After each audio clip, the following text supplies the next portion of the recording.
Okay, back to continue with the 1306 periodic table atom discussion here. So let's get back to our slides. Okay, so we've established that each element is then defined by its number of protons, its atomic number. Each element is different from each other element. It cannot be changed, cannot be converted into something else. And now we try to find some logic and some reason on the arrangement of the elements on the periodic table. So we know that they have unique symbols. When we look at the position on the periodic table, right, we're going to look at two aspects, right? This sort of left to right aspect that we say the same row, R-O-W, the same row in a left to right sort of position. You can also add in here in your notes, instead of row, you can say energy shell. They're synonymous, basically. So the same row corresponds to the same energy shell there. If we look at the sort of vertical, sort of up and down column, from top to bottom, this is going to have a different justification, if you will, than the rows. So rows left to right, energy shells, and top to bottom are the columns, right? And they're going to be based on similar reactive properties. So the atoms are going to kind of behave the same way. They're different atoms, they're different elements, but they kind of do similar things in the realm of chemistry. So that's what we talk about, similar reactive properties. So if we look at the table again, if we go from left to right, we see our numbers get bigger. So more protons, which are going to require more neutrons to stabilize, so the nucleus gets larger, more protons attracting more electrons, so the whole atom gets bigger as we go from left to right. If we look from top down, our columns, they get bigger as well, but that's not the justification for putting them in that position, right? They're going to be similar in their what we call valence shell, and they're going to kind of do similar things in chemical reactions as the ones above them and below them. Right? So we'll look at that in some more detail shortly. So when we talk about the position of electrons, right, we talk about this idea of electron configurations. We're going to keep it simple. We're not going to get bogged down with all the chemistry stuff, but I will introduce it at least so you hear it once.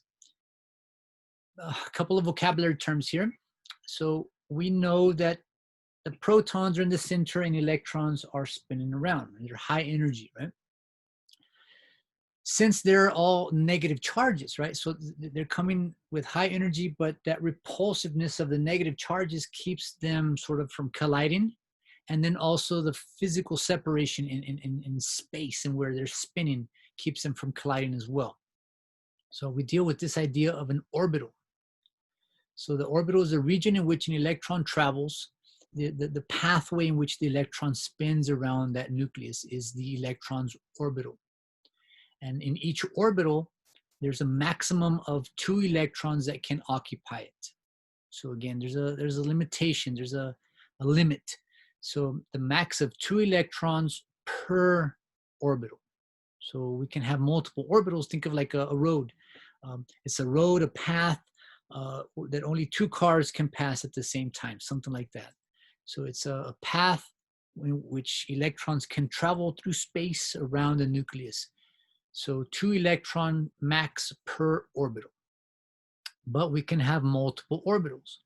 And these multiple orbitals basically aggregate together into what we call electron shells or energy shells. Electron or energy shells, also referring to rows. Yeah? So the orbitals constitute a series of electron or energy shells around the nucleus. So it can get kind of complex, the pathway the electrons travel around that nucleus. And if you notice here, bold and red, ding, ding, ding, ding, one of these other important sort of concepts here, the valence shell. So the valence shell is going to be the outermost energy shell, electron shell, that will determine the reactivity of the particular element or the atom. So it's a very, very critical concept. I promise you that concept on the exam. What is a valence shell? It's the outermost shell. So think of like these little nesting dolls. If you know how nesting dolls work, this little tiny one fits into this one, and then both of those fit into the next one, and then all three fit into that one, and then all of them fit into the big mama one there, yeah?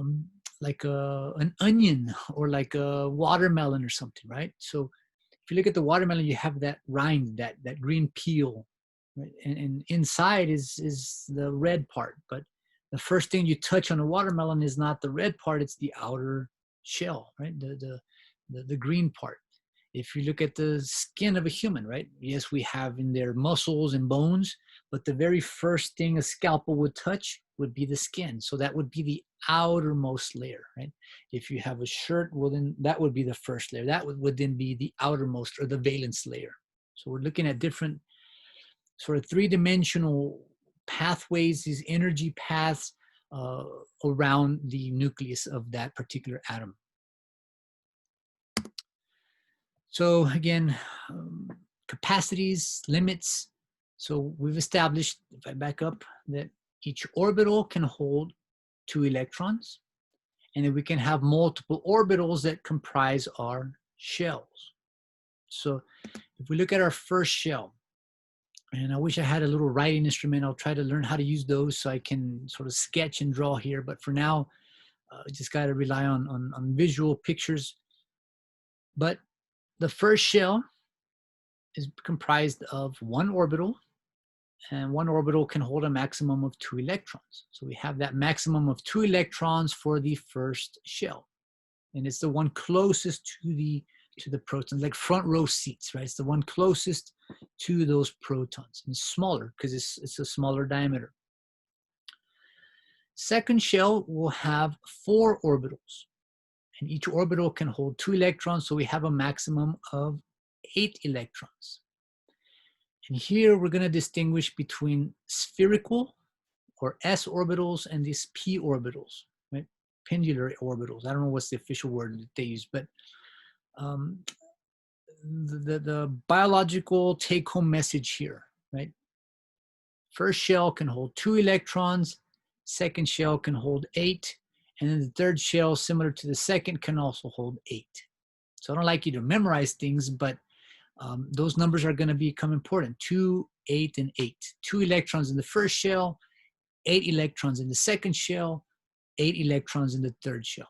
Right? And chemists care a lot about the detail. Biologists, all we care is their space. Is there space for more, or is it full? Right? It's kind of like if you go to a restaurant, right? I don't know, maybe you care how many people fit in there. I personally don't care how many people fit, as long as if I'm hungry, they have space for me to sit in there, right? So is there capacity or not? You're traveling and you see a nice place to stay.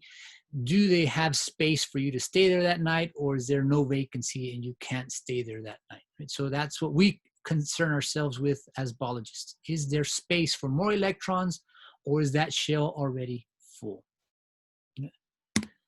So here we look at, well, I'll let you figure out, right? I know it says here at the bottom, but if it didn't say that this was nitrogen, would you be able to know that this was nitrogen? And if you had to sketch what we call this sort of Bohr model, this electron configuration model, would you be able to sketch it out properly? So we know we have 1, 2, 3, 4, 5, 6, 7 protons. So buffered by the appropriate number of neutrons, we'd subtract the atomic number from the atomic mass, and that would then give us the number of neutrons. But coming back to the protons, we have 7 protons, so we know we're going to have 7 electrons. But if you notice, we don't put 7 electrons in this little small orbital here, right? There's not enough space to cram 7 in there. It's the first shell, so we can only fit a maximum of 2 electrons. The remaining electrons have to go out into this second shell. So if we look total, we have 1, 2, 3, 4, 5, 6, and 7. So all the electrons are there, and they're positioned in the right sort of representative orbital. There's spaces there, right? It's not fully detailed, right? Chemists see this and they say, no, this is overly simplified. And biologists say, we know it's overly simplified. We're trying to make it simple, right? We're not trying to look at all the details, yeah? The question I would ask you here, right? Is there space in that second shell for more electrons? If you remember that number 2, 8, and 8, well, yeah, there's not 8 electrons in the second shell. So yes, there's still space. We could fit 3 more electrons if we had to in this orbital there, or I should say that shell there. Another question I could ask, would this shell right here, would that shell be considered the valence shell?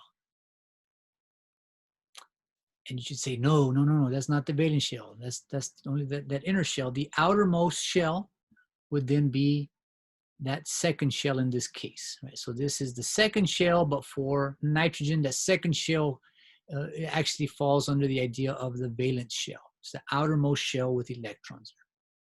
So the oversimplification.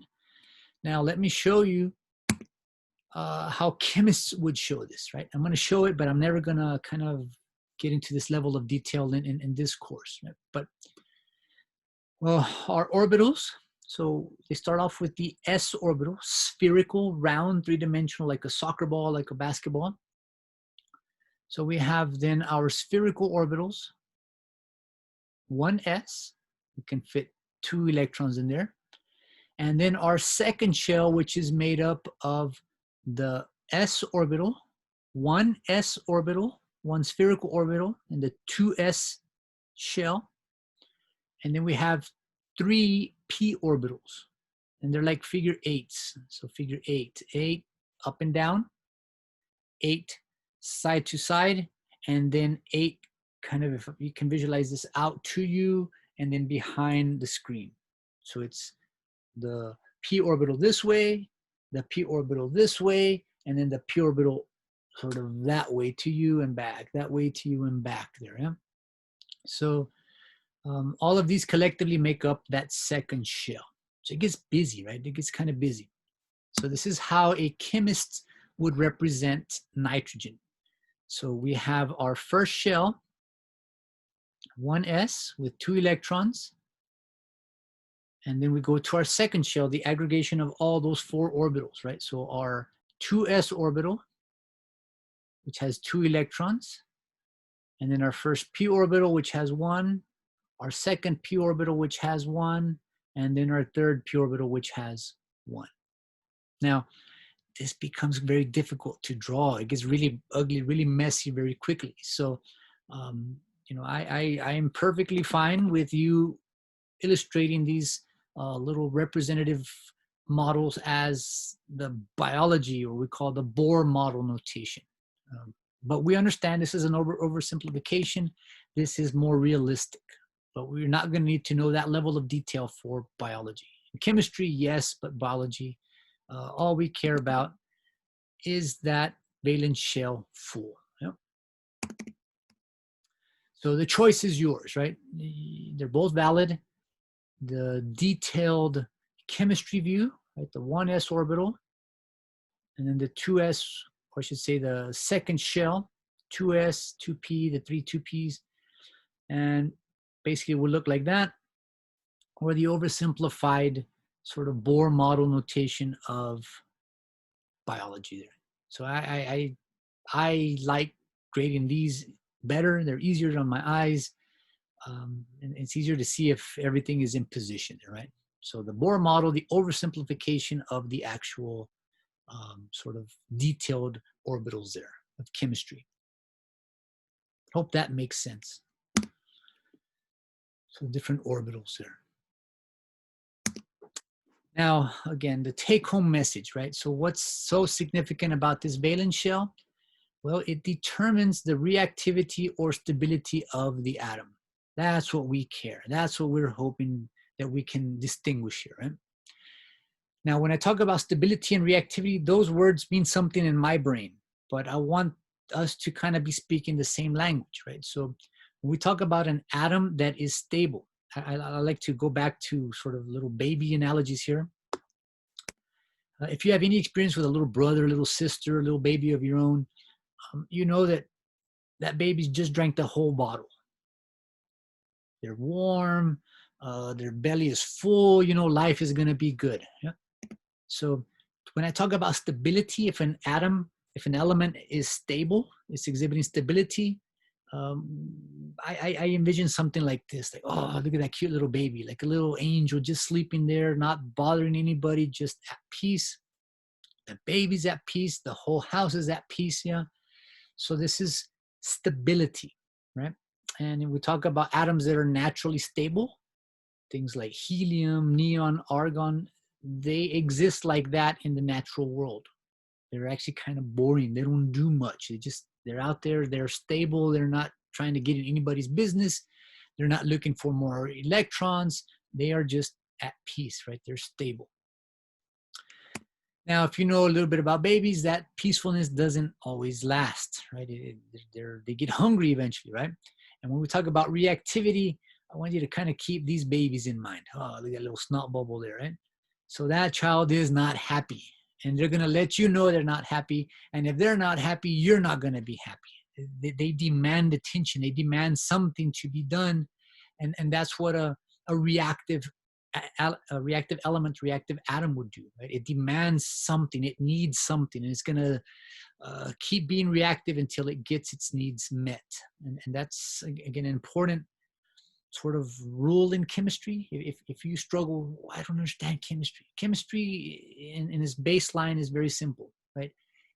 Elements in the natural world are trying to become stable. They don't want to be reactive, right? So they're going to do all kinds of things to end up like this, stable and not like that. So stability is the goal in the realm of chemistry, right? We're trying to do things, wheel and deal, shift electrons, do bond, all this kind of stuff to reach stability. So that's the goal in the game of chemistry there. So some kind of very important sort of, I guess, rules here. So the valence shell, we've heard this before. Valence shell determines the reactivity or stability of the atom. Okay. How so? If the valence shell is full, like the little baby's belly is full. If the valence shell is full, that atom is stable. We're done, right? You ate a big meal and say, hey, let's go to the gym, let's work out, let's go for a walk, let's go run a marathon. Oh, no, dude, I just ate this big meal, right? So I'm going to go take a nap, right? So when the valence shell is full of electrons, that atom is stable. It is not going to want to do anything, right? Does not react with other atoms. Now, the valence shell is not full. That atom needs electrons, and it's going to go out and wheel and deal. It might share some electrons, it might bond, it might lose electrons, it might gain electrons, it might steal electrons. It's going to do something somehow, some way to become stable, to fill its valence shell. So this is why we need to know how many electrons are in that valence shell.